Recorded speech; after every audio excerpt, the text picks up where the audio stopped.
ये हूँ साबरंग बजार कथा जो देखुं जड़े चाट दुकानी भाई से घुगुनी बरा एवं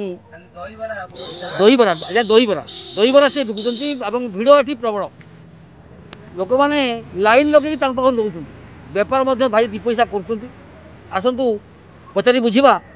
बेपार पछर कारणटा कौन एत लोक कहीं भिड़ दहीबर टेस्ट बहुत माने अति सुंदर एवं थरे जी खाइब द्वितीय थर कौन 100 बार आसो ये गोटे कथा आपर एक टेस्ट गोटे यूनिक टेस्ट द्वितीय कथा